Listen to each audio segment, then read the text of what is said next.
নমস্কার বন্ধুরা, আরেকটি নতুন রেসিপির সাথে স্বাগত জানাচ্ছি বর্ণালী রান্নাঘরে।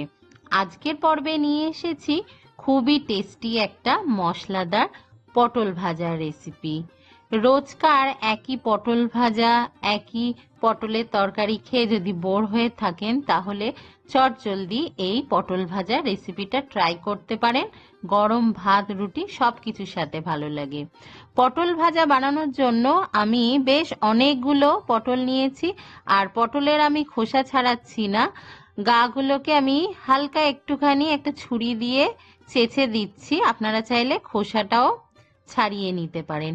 এবার দু টুকরো করে কেটে নিয়েছি, নর্মাল যেমন পটল ভাজা করা হয়। সামান্য একটুখানি নুন আর হলুদ ভালো করে মাখিয়ে নিচ্ছি। পরে আর একটু নুন ব্যবহার হবে, তাই নুনটা প্রথমে একটু কম দেবেন।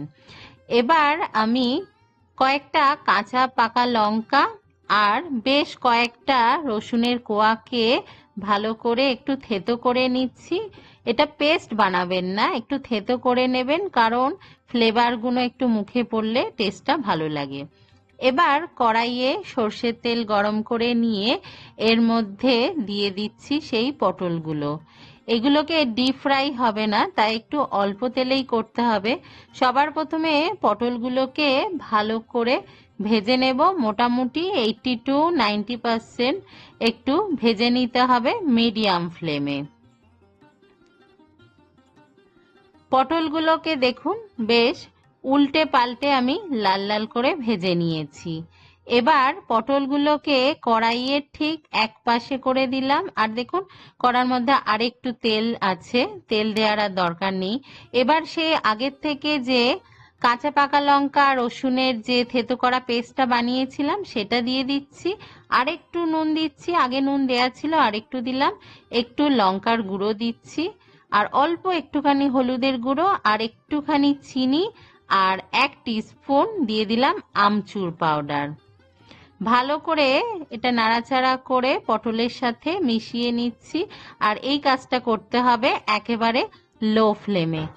চিনিটা অপশনাল, তবে আমি সাজেস্ট করব একটু চিনি দেওয়ার জন্য, কারণ আমচুর পাউডার দেয়া হয়েছে, লঙ্কা দেয়া হয়েছে, ঝাল ঝাল টক টক, আর সামান্য একটুখানি চিনি দিলে, বেশি না, বেশ টক ঝাল মিষ্টি একটা চটপটা ভাব আসে। আর যেই যার মধ্যে আমি লঙ্কা রসুনটাকে পেস্ট বানিয়ে নিয়েছিলাম, তার মধ্যে সামান্য একটুখানি জল ছিটিয়ে গুলে নিয়ে সামান্য একটুখানি জল দিয়ে দিয়ে লো ফ্লেমে আমি 5 মিনিটের মতো ঢাকা চাপা দিয়ে রেখেছিলাম, যাতে মশলাটা পুড়েও না যায় আর পটলের মধ্যে মশলার ফ্লেভারটা ভালো করে ঢুকে যায়। এবার দেখুন তৈরি হয়ে গেল আমাদের আজকের রেসিপি মশলাদার পটল ভাজা। অবশ্যই রেসিপিটা ট্রাই করবেন, খুবই টেস্টি একটা রেসিপি। আর বর্ণালী রান্নাঘর এখনো সাবস্ক্রাইব না করে থাকলে অবশ্যই সাবস্ক্রাইব করবেন। দেখা হবে পরের রেসিপির সাথে। সবাই ভালো থাকবেন, ভালো খান, সুস্থ থাকুন। বাই।